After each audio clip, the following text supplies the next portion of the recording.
Kamusta mga bro? Good morning, Sunday ngayon. So tatakbo ako dito sa NCC. So ang purpose ng pagbibideo ko na to ngayon ay para makapag-practice ako magsalita kapag may mga tao sa paligid ko. Kasi sobrang nahihiya ako minsan kapag maraming tao sa paligid ko tapos naggaganto ako. Kung mapapansin niyo yung mga last video ko, kapag nakaganto yung camera, ibig sabihin nahihiya ako. Ngayon gusto ko siya i-break. Kasi na-inspire ako sa ibang vlogger na parang normal lang sa kanila na magsalita na kasi hindi naman talaga normal to sa karaniwan yung magsasalita ka mag-isa na nakaharap sa camera. Hindi siya normal sa karaniwan kaya kahit ako na awkward. So ngayon gusto ko siya i-practice. So ito, andito ako ngayon sa NCC. So maraming tumatakbo ngayon. Pinag-iisipan ko kung dito ako tatakbo sa stadium or dito sa park. Kasi sa stadium iniisip ko paikot-ikot lang ako doon. Ang daming tao so baka makakuha ko na attention na sa akin na sila nakatingin. Nakakahiya. So dito na lang sa park kahit pa paano mahaba-haba. Pero kung iisipin mo naman talaga, yung mga napapalingon sa akin, wala naman talagang pakiyan Wala pakiyan sa akin, titignan lang ako niyan. Kahit sumigaw-sigaw pa ako dyan kahit sumigaw-sigaw ako, tumawa ako mag-isa, walang pakialam sa akin yan. Lilingunin lang ako niyan, tapos diretso sadyang nasa utak ko lang talaga. Kasi di ako sanay Kaya ito, papracticing ko siya paunti-unti. So ngayon, kung talagang hindi ko kaya dito, siguro ibaba ko ng konti ganyan yung camera. O kaya, kukunin ko tong mic. Diba? Tapos magsasalita ako ng mahina. But at least may progress, diba? So alas 6 na din, 6:05 na. So baka medyo nabawasan na tumatakbo dito. Pero marami pa rin yan, sure. Kaya dito ako napili sa may park.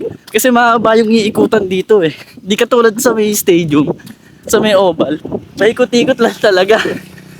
Kaya parang nahihiya ako. Pero try ko pa rin pumunta doon mamaya. Try ko magsalita, baka sakali. Try ko ikutan. Kung konti lang pala tao ngayon. Kahit na may mga, ang dami pong sasakyan pa din So meron pa rin talaga. Pero kahit na, pilitin natin makapag vlog kapag may tao sa paligid ko. Try natin. Pwedeng hindi. Mukhang walang ganong tao. Konti lang ngayon. So dito ako pala sa may kanan dito. Tapos kung gusto mo mag uphill training, dito ka sa may kanan. Sarado na may taas niyan. May concrete barrier doon. Hindi ko lang kung bakit sarado. Wala naman ang ginagawang daan dito. Kunti tumatakbo ngayon dito Hindi to normal. O baka siguro na late lang ako ng gising. Kasi minsan ang daming tao dito itong dinadaanan ko na to. Ang dami mong makakasalubong dyan. Ngayon konti lang. Paano ko magagawa yung mission ko niyan kung walang tao? So siguro try ko pumunta sa may oval, sa may stadium. Sure doon may tao kahit siguro isa, dalawa. Kahit na, di ba? Malaking bagay yun sa akin makapag-practice. Eto naman ang problema ko ngayon. Yung tiyan ko. At medyo humihilab. Walang iya. Kasi marami naman damo dito Sakto wala pang tao. So dahon-dahon na lang, pamunas. Ang daming sasakyan kanina, mga 5. Tapos may tricycle pa. So kaya sila dumaan. Siguro yun yung mga nakasalubong ko kanina papunta rito. O kaya doon sa may pataas, baka doon sila tumatakbo. Mga bro, stop muna tayo dito. Tignan muna natin tong magandang alikasan. Ganda pag sa Manila ako tumatakbo, puro building yung makikita mo. Pero maganda rin naman, syempre. Pag lagi ka sa siya ka tumatakbo, minsan mamimiss mo rin tumakbo sa Manila Yung maraming sasakyan, maraming building, pero marami rin kainan. Pero pagkala sa Manila ka naman, lagi ka mamimiss mo naman itong probinsya, yung maluwag, mahangin, puro bundok makikita mo. Ang linis ang daan So ayun, ayun na, may makakasalubong akong dalawa. Kaso nasa kabilang side. Kaya nakababa na yung camera kasi nahihiya ako. Pero okay lang, practice pa din. Ayun, nalagpasan na natin. Tulad nga ng inaakala ko, napalingon nga. Pero wala silang pake. Tumingin lang sila. Ngayon punta ako stadium. Tignan natin baka doon meron. Yan, nandito na ulit ako sa papasok ng stadium.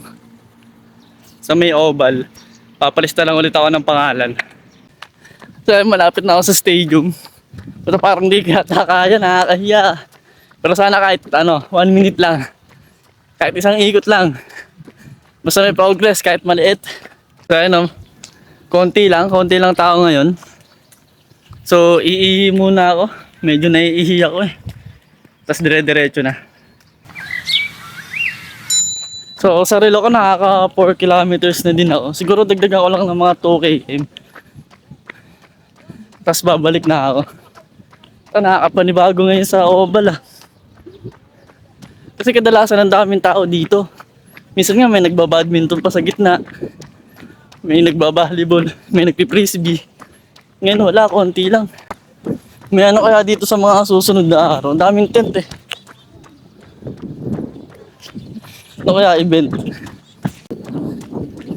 Yan, kung mapapansin nyo, mahina lang yung boses ko. Kasi medyo nahihiya ako. Siguro sa edit, lalakas ako na lang yung sounds, yung volume ng boses ko. Kaso baka maingay yun. Kasi lalakas din yung tunog ng environment. So yung mga bro, tapos na ako sa oval. Kahit pa paano naman nagawa ko yung mini-mission ko, makapag-practice sa may mga tao sa paligid ko. Hindi lang ako ganun ka-satisfied kasi naiilang ako talaga. Pero at least, nagawa ko siya kahit medyo mahina yung boses ko. Tapos nakababa yung camera. Okay pa din para sa akin. Small wins. Ngayon, hindi ko alam kung i-upload ko na ba tong vlog na to kasi parang masyado pang maiksi. O mag-bike muna ako bukas tapos vlog ko. Tsaka ko siya i-upload, no? Kasi sobrang nakakailang eh. Yun yung nakikita kong way para maging comfort ako sa ganito. Yung nagbablog, nagsasalita mag-isa is mag-vlog syempre. Dati yung mga vlog ko na na nagbo-voice over lang ako. Pag nakaganto lang yung camera, sobrang naiilang ako. Nahihiya ako. Pero dahil paulit-ulit ko siyang ginawa, nasanay ako. Ngayon, eto naman yung kalaban ko, yung naiilang ako sa magsalita. Kasi hindi naman talaga to normal sa karamihan eh. Kaya sabi ko nga kanina kahit ako na awkward ako. Kasi hindi ako sanay sa gantong gawain. So, para masanay, mag-vlog, di ba? Ngayon naman, papunta ako sa palengke. Bibili ko ng isda, galunggong. Parang sarap ng galunggong eh. O kaya sa OC, bibili ako ng tokwa. Diba? Tututuwa ko ulit yung, yung sarili ko na camera. Magkasama-sanay lang. So mga partner, papunta na ako OC ngayon. Gusto ko talaga ng tokwa eh. Para di ko alam kung anong luto gagawin ko. Sir, may tokwa ba kayo dito? Tokwa po? Huh? Wala po atang pamado. So yung mga par, walang tokwa dun sa sa O-Save. Pero nandito ako sa palengke ngayon, sakto-sakto. Makakapag-practice ako dito magdadakdak mag-isa. Umalis na ako dun sa palengke, sa iba na lang ako bibili. Isa lang nakita kong nagbebenta ng tokwa eh, nakalagay sa may batya, sa may baba. Kaso nga lang, puro buhangin. Ang puro buhangin, kaya naalikabuhan, di na ako bumili. Saka medyo kinikilig ako ah. Kasi sa palengke, daming tao pero nakapagsalita ako kahit mahina. Yes, boy! Kasi sobrang busy din ng mga tao. Yung mga nagtitinda, nakatingin sa mga bumibili. Yung mga bumibili, nakatingin sa mga nagtitinda. Kumbaga, sobrang ingay din talaga. Kaya di nila ako napapansin. Basta lagi ko lang iisipin, walang pake sa akin yung mga yan. Kahit mapalingon yan, walang pake sa akin yung mga yan. Sadyang lang, malikot lang yung utak ko. Yun nga, hindi lang din ako sanay sa ganito. Kaya, masanay din. May mga time na, at parang kanina, pasalita pa lang ako. Pero nakatingin sa akin. Ngayon, naiilang ako, di ko na natutuloy yung mga sasabihin ko. Partida, ang lit na ng camera ang dala ko ah. Yung ibang mga vlogger, ang lalaki ng camera eh. Tapos parang normal lang sa kanila na magdadadakdak, no? So yung mga bro wala akong nakitang tokwa kaya bumili na lang ako ng broccoli, kamatis, tapos mga itlog. Kasi napansin ko, puro nga pala ako nung nakaraan, puro karne. Ngayon, gulay naman tayo. I-steam ko lang naman to eh. Siguro ipapatong ko lang sa sinaing. Hindi ako nagbi-meal plan, lang, binabalansi ko lang kinakain. So yung mga bro, inaayos ko tong bike ngayon kasi hindi ko siya matono. Pag ginagalaw ko siya, lalo na lumalala, napupunta lang sa pangalawa, sa pangatlo.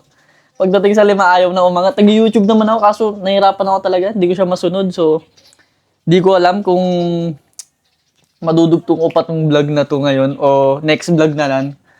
Tignan natin. Siguro dito ko na lang muna tatapusin tong vlog na to. So, yun. Kita next vlog.